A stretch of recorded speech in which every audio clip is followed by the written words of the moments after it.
Graça e paz, irmãos e irmãs.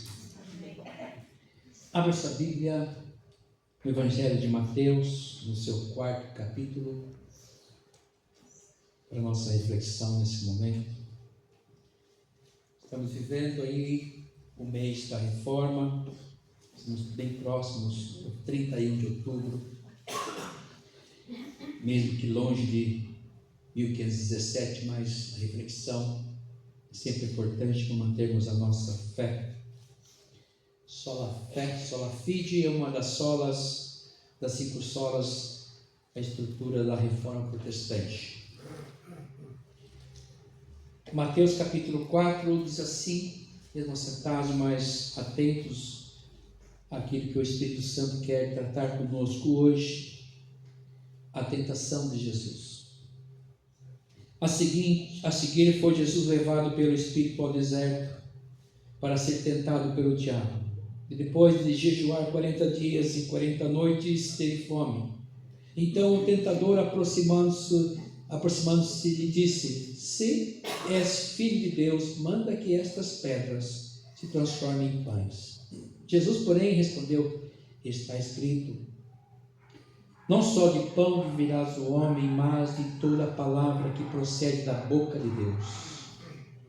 Então o diabo o levou à cidade santa, tocou-o sobre o pináculo do templo e lhe disse: Se és filho de Deus, atira-te abaixo, porque está escrito: aos seus anjos ordenará a teu respeito que te guardem, e eles te sustentarão nas suas mãos para não tropeçares em alguma pedra. Respondeu-lhe Jesus: Também está escrito: Não tentarás ao Senhor teu Deus. Levou ainda o diabo a um monte muito alto, mostrou-lhe todos os reinos do mundo e a glória deles. Ele disse: Tudo isto te darei, se prostrado me adorares. Então Jesus lhe ordenou: Retira-te de Satanás, porque está escrito: Ao Senhor teu Deus adorarás e só a ele darás culto.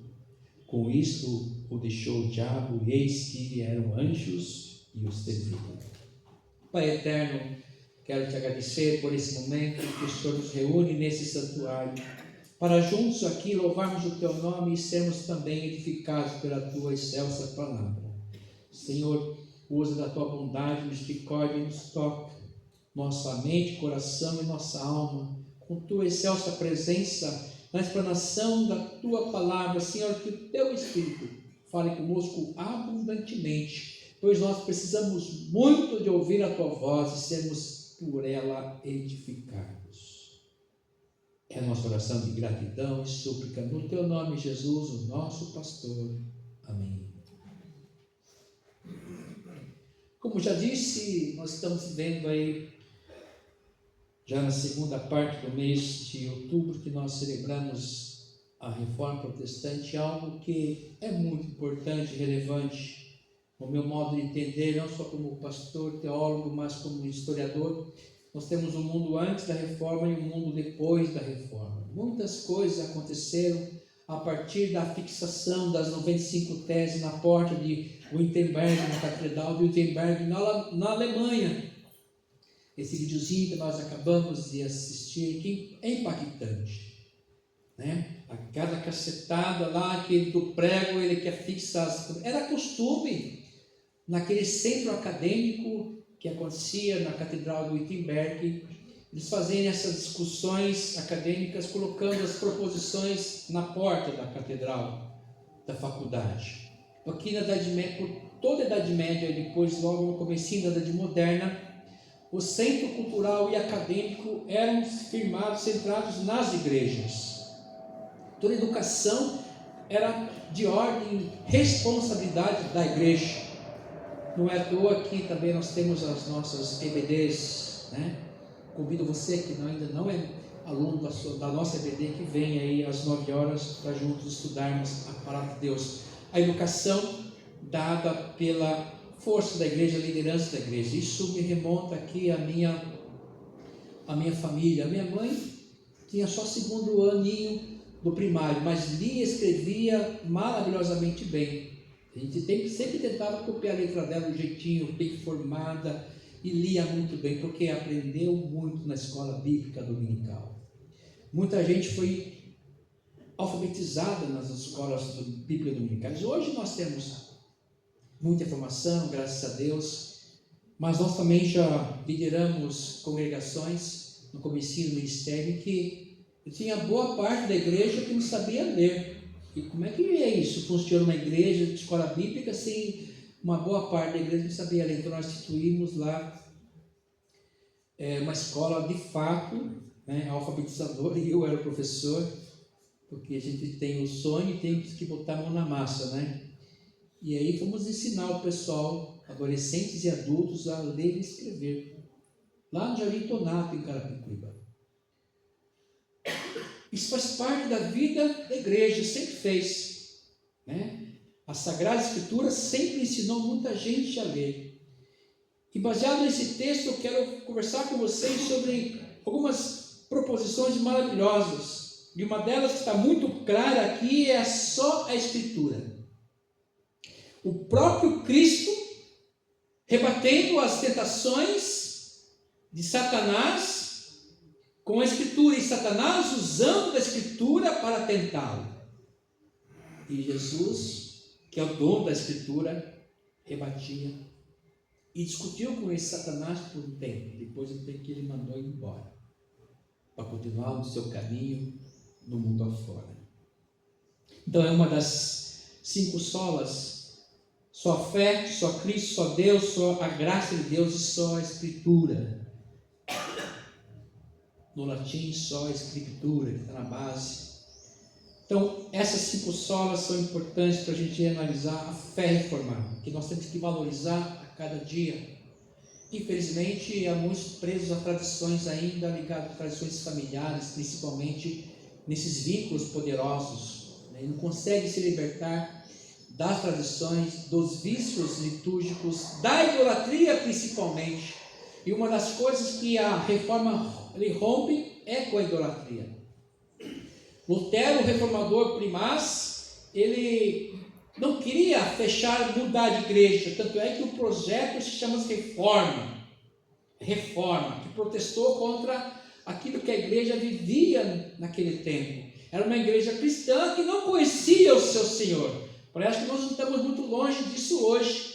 Uma igreja que não conhece o seu próprio Senhor, a sua mensagem principal, que é o amor, perdão, caminhar junto, ajudar, assistência em todos os níveis.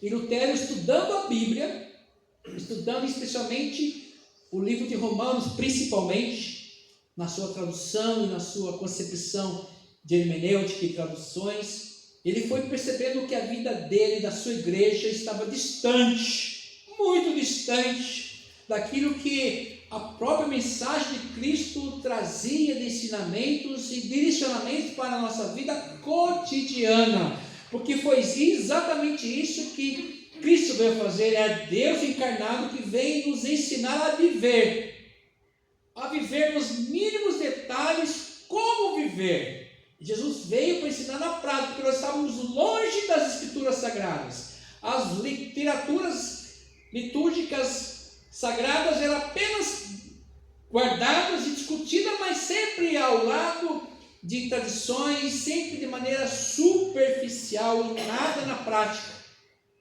E aí Deus viu que tinha que descer e caminhar, perambular, que eu gosto de dizer, perambular com a gente no dia a dia, suando conosco, caminhando conosco, se alimentando conosco, tomando água, tomando vinho, comendo pão, para nos ensinar na prática o que é ser cristão de fato. Cristão é ser pequeno Cristo.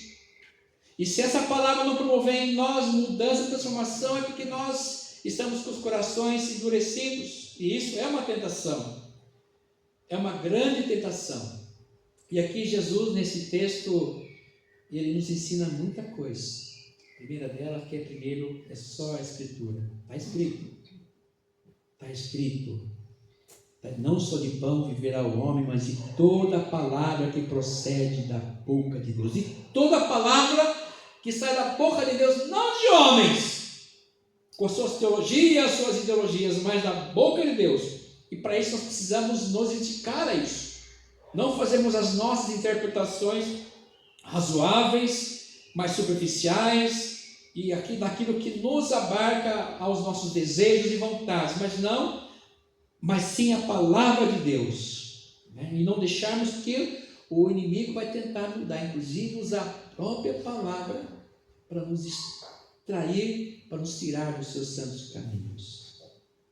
E eu queria aqui abordar essa questão tão crucial e tão comum que devia ser na vida do crente. O principal aqui, além da tentação de Jesus, o que está por trás de tudo isso aqui é o jejum. Jesus estava jejuando por 40 dias. 40 dias, 40 noites. Isso é possível? É possível. Mas se ele é Jesus, acho que se for jejuar uma semana, a gente ia morrer, né? Alguns de nós vão morrer, vai sucumbir, vai entrar em desespero, dores, mas porque a gente às vezes não temos o hábito. Não estou falando que você jejuar 40 dias não, pelo amor de Deus. Às vezes é um jejum diferenciado, né? Já me lembro uma pessoa da igreja, uma jovem, que, pastor, eu fiz um voto de jejuar e não comer chocolate. Mas está difícil, meu Deus do céu, o que eu faço então? Você não veio falar comigo, falar com Deus. O voto foi para ele, não fez para mim. Você vai conversar com ele, expõe suas dificuldades, e aí você quer quebrar o voto, você quebra, mas se fala com ele, ele que é o gestor disso. Você jejua? Já jejuou? Sabe qual é a finalidade do jejum? Seria para mudar o coração de Deus? Para que Ele faça o que queremos? Quero que o Senhor faça isso na minha vida. Então vamos fazer o jejum. A finalidade do jejum não é essa. A finalidade do jejum é outra. É uma ferramenta que nos ajuda a ouvir a voz de Deus. É uma disciplina espiritual. Jesus ficou 40 dias nesse período longo, porque ele precisava da voz de Deus, do Pai. Ele precisava de toda a instrução, de toda a força espiritual possível, porque ele iniciaria o seu ministério de redenção de toda a humanidade, para que o pecado da humanidade recaísse na sua vida. Então é algo assim que não dá para a gente entender direito. Essa ação de amor, essa ação espiritual, essa ação de vida e vida eterna, não qualquer vida. Então houve necessidade sim de Deus se encarnar, viver todos os dramas humanos, nos ensinar na prática o que é ser cristão, pequeno Cristo, e também resgatar a nossa alma do inferno, porque Satanás está a todo tempo lapidando a nossa mente, roubando o nosso coração, inclusive usando até a palavra de Deus.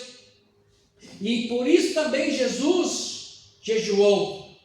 E nós podemos depois ir lá para João 17, onde Jesus faz uma oração maravilhosa daqueles que haveriam de crer na sua palavra, na sua palavra. Ele já orou por mim e por você lá atrás. Nós estamos aqui fruto dessa oração do próprio Jesus, do próprio Deus. E a gente, às vezes, começamos a olhar para a palavra e tentarmos usar a palavra de Deus de maneira errada.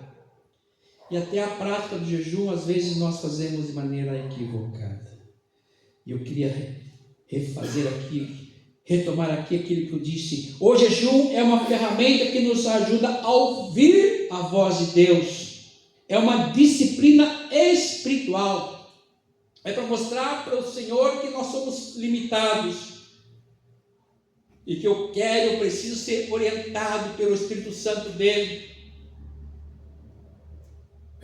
Essa semana, por conta do dia dos professores, nos ofereceram um almoço, e estava na mesa lá, daqui a pouco subiu uma colega, que também é crente, perguntaram, cadê a fulana? Aí uma colega dela deve estar em jejum. E tinha um churrasquinho lá, mas ela estava em jejum. Não é fácil. O dia que você propõe fazer jejum, vão oferecer para você tudo que você você gosta. Chocolatinho, de graça, assim, ó. Nunca te oferece nada, mas naquele dia, Satanás está sempre ali usando os seus amigos, às vezes família, porque a questão do jejum é você com Deus, ninguém precisa saber, viu? Os fariseus ficavam com o carinho de pare deles, como estou jejuando. Jesus não fala nada disso, ninguém precisa saber do que você está fazendo. Os seus propósitos é você e Deus. Essa é a falsa religiosidade, para mostrar para os outros. Não, o objetivo do jejum é ouvir Deus, é uma disciplina espiritual, é uma forma que podemos usar para disciplinar o nosso coração, disciplinar a nossa carne. Precisamos entender que Deus, Ele é soberano. Não vamos usar o jejum para tentar forçar Deus a fazer algo que eu quero. Não, porque eu preciso muito. Eu preciso trocar de carro. Vou fazer um jejum. Eu preciso trocar de casa. Eu preciso arrumar um namorado. Uma namorada. Eu preciso fazer uma compra. Então, você pode orar a Deus por isso? Pode. Você pode jejuar? Não, você pode, mas não com essas finalidades. Volto a dizer, você pode orar até por esses motivos, mas ouvindo Deus, não o seu coração. Mas tenha cuidado que Satanás vai te sugestionar, como fizeram com Cristo. Olha que arrogante que é Satanás.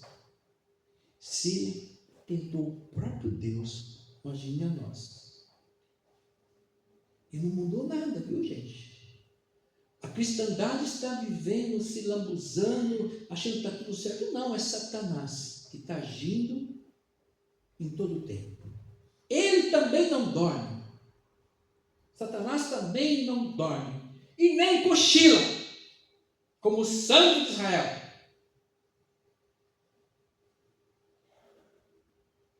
O jejum ela faz-nos mudar. O jejum vem para nos mudar, não para mudar Deus. Não vou jejuar porque eu quero mudar Deus, quero que Ele me abençoe. Não, é para nos mudar, é buscarmos a companhia dEle. O jejum nos ajuda a sermos moldados por Deus, a nos fortalecermos a voz do nosso espírito, para ouvir e escutar a voz do Senhor. É o silenciador do nosso ser. O jejum é o silenciador do nosso ego para ouvirmos e sentirmos, nos moldarmos à voz, à vontade de Deus. E aí nós lembramos de Paulo, lá em capítulo 12, verso 2, não vos conformeis com esse mundo, mas transformai-vos pela ação do Espírito Santo de Deus, para que você entender a boa, perfeita, agradável vontade de Deus. Porque às vezes nós somos tão atordoados com as tentações que nós nos perdemos. Ouvimos demais que não vos conformeis com esse século. Pastor, o mundo hoje está muito livre, é verdade, mas às vezes nós nos abusamos dessas liberdades, porque nos afastamos da palavra de Deus, aquilo que vem da boca de Deus, em todos os aspectos da nossa vida. Principalmente aquelas questões mais sérias para mim e para você. Olharmos para a boca de Deus. O que Deus tem que falar sobre isso, pastor? Olha, meu problema é X. Aí eu vou para Deus. Eu quero ouvir Deus, não quero ouvir essa sociedade cheia de ideologias, cheia de historinhas, às vezes com carinha de bondade, com carinha de um bem-estar social. Que quando nós resolvemos a obedecer, a servir ao Senhor, nós às vezes teremos que não estar atentos às leis que abrem-se. Estão discutindo ainda mais uma vez essa semana aí, vamos ter novidades sobre a questão do aborto.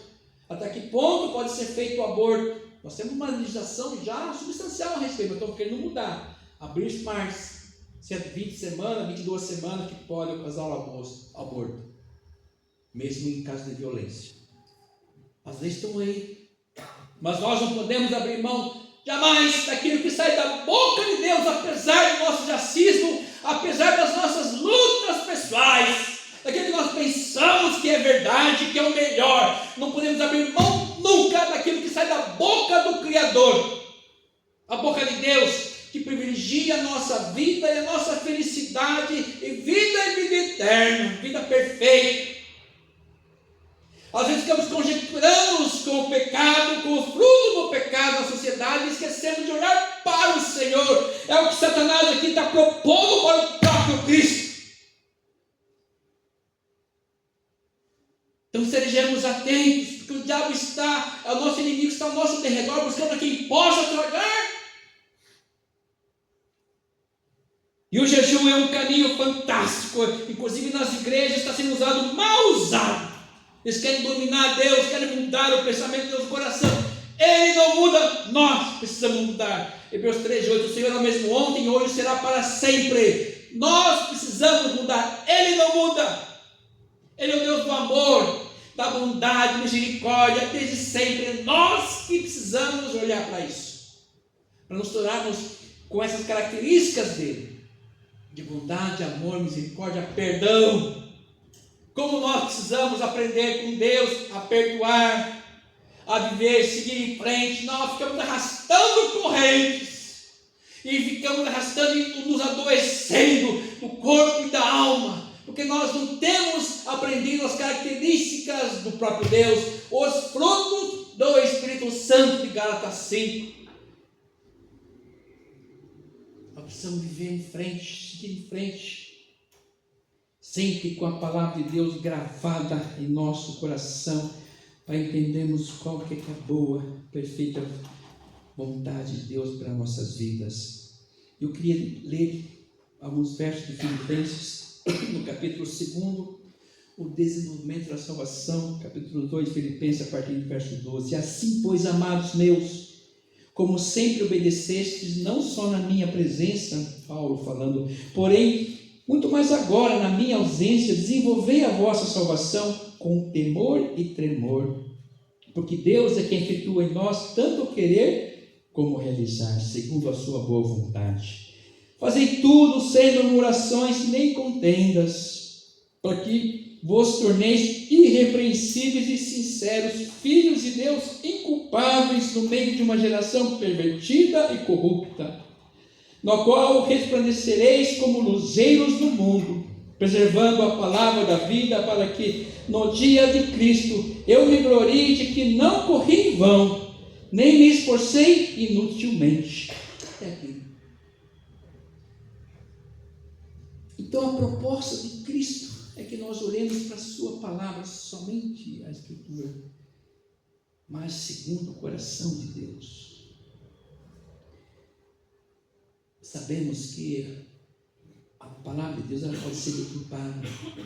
Diz um estudioso que ela é mãe das heresias, é verdade. Mas temos que entender o espírito dessa palavra. E é por isso que Jesus se encarnou, para nos ensinar como viver a vontade de Deus. Não apenas nos separarmos como um grupo, vivemos as normas, as tradições, as regras, os estatutos de uma religião. Não. Ele quer que nós sim aprendamos sim da sua palavra e vivamos segundo a sua vontade. E aí entra o próximo, amar a Deus sobre todas as coisas e o próximo como a nós mesmos.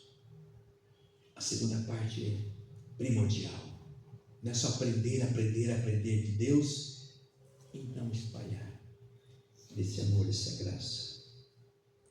O Senhor não muda, nós temos que mudar, e a proposta do jejum é essa.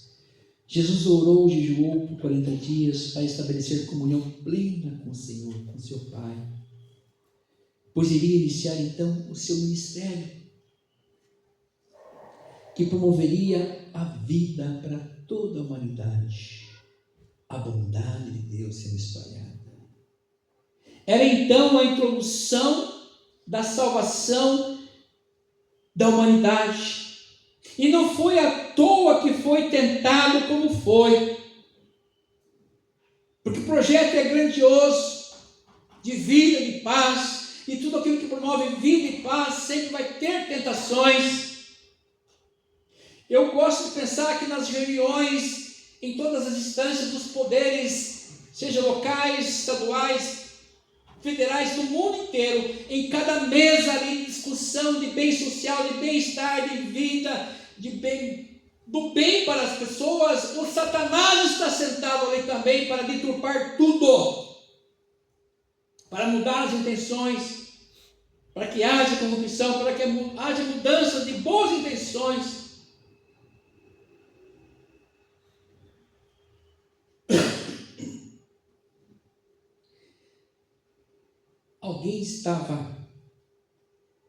Alguém não estava satisfeito com essa intenção de Cristo.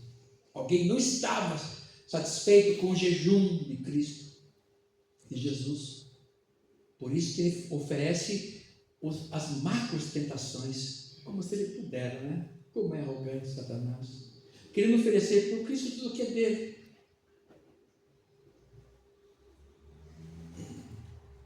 No nosso caso, aquilo que o Pai quiser me dar, Ele vai me dar.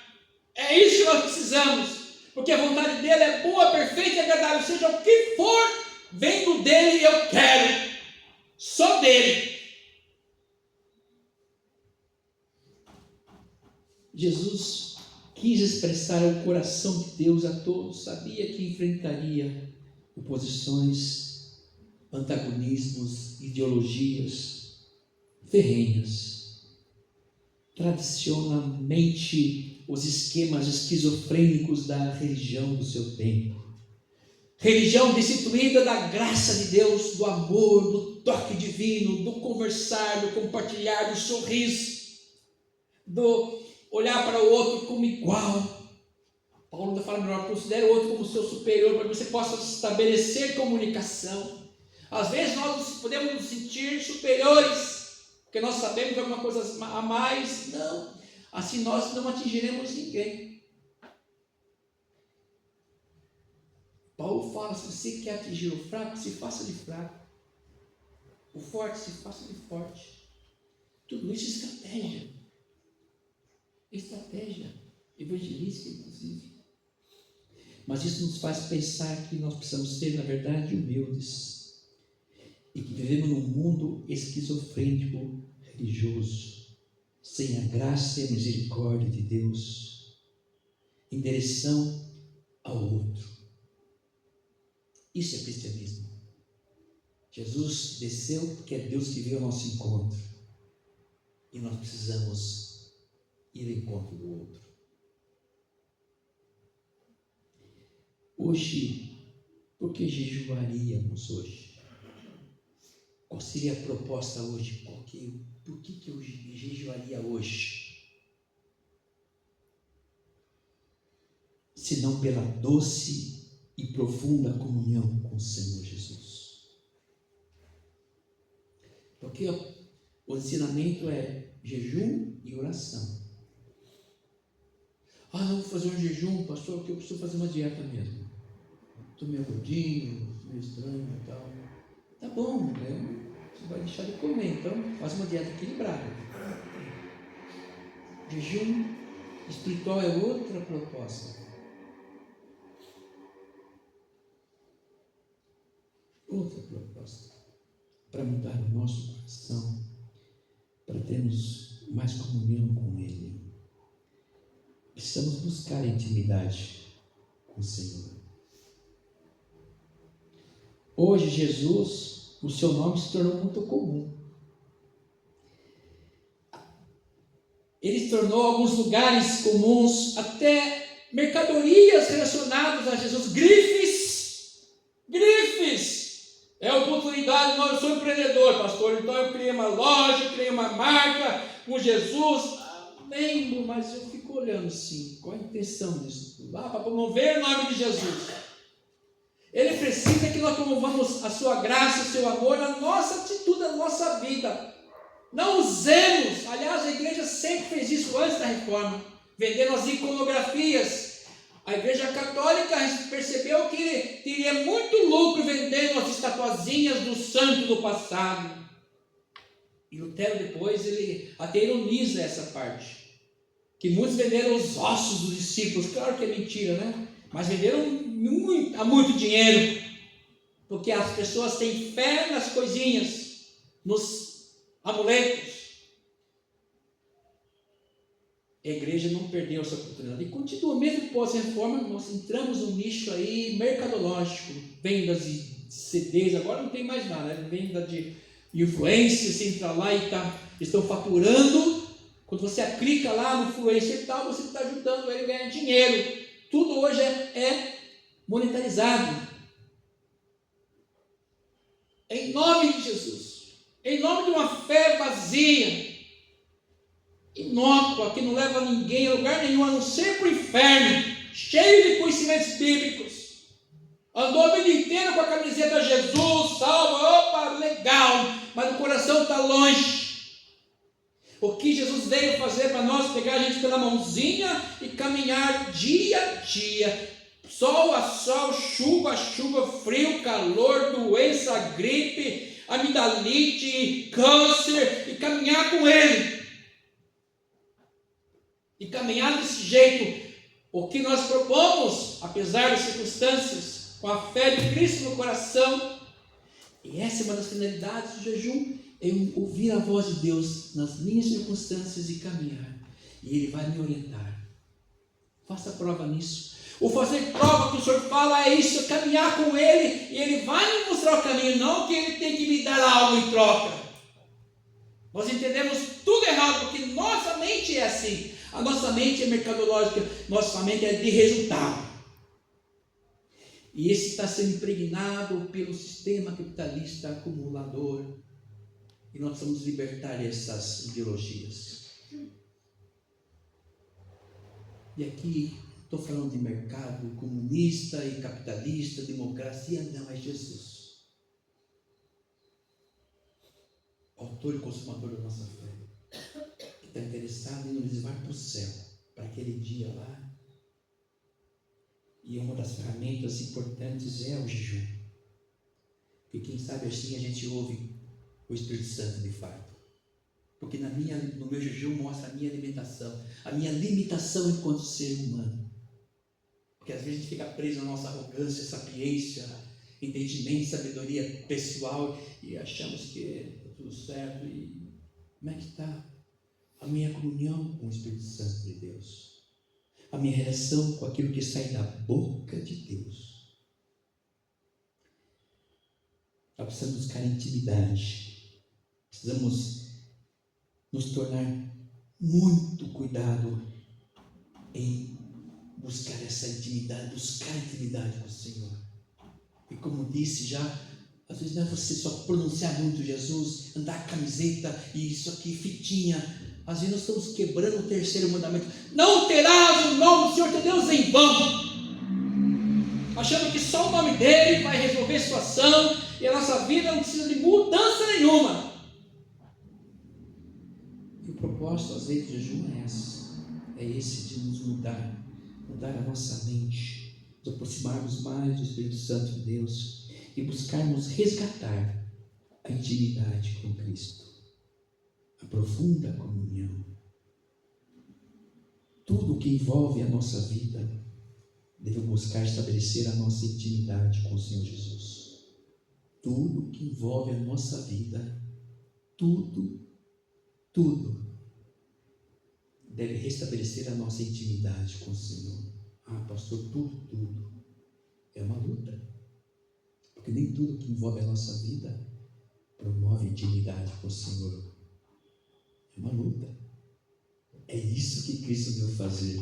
Ele não veio nos criticar, veio nos dar a graça dele, a sua presença, o seu abraço, o seu perdão e seguir em frente. O meu fardo é leve, esquecendo de umas coisas que para trás ficam. Eu prossigo para o alvo da soberana vocação em Cristo Jesus. Esse é o amor de Deus. E para nós ouvirmos a voz de Deus com mais coerência, com mais percepção, com mais sensibilidade, se for necessário, faça jejum. Mas com inteligência, viu? Toma um pouquinho de água também. Mas buscando ouvir Deus. Para estabelecer a intimidade com Ele. que nós possamos, queridos irmãos e irmãs, buscarmos entender cada dia mais aquele que sai da boca de Deus. Da boca de Deus. E aí Jesus nos retira de Satanás, porque está escrito: ao Senhor teu Deus adorarás, e só a Ele darás culto. Com isto deixou o diabo, e eis que vieram os anjos e o serviram. Aleluia. Porque tudo está na mão de Deus. Concede as bênçãos que nós precisamos. Fortalecei-vos, pois, debaixo da graça de Cristo. É o caminho de maravilhosas bênçãos, maravilhosa graça, maravilhosa graça, rica de promessas, bênçãos incontáveis para nossas vidas. Que Deus nos abençoe. Amém. Vamos louvar a Deus com o hino: eu venho como estou.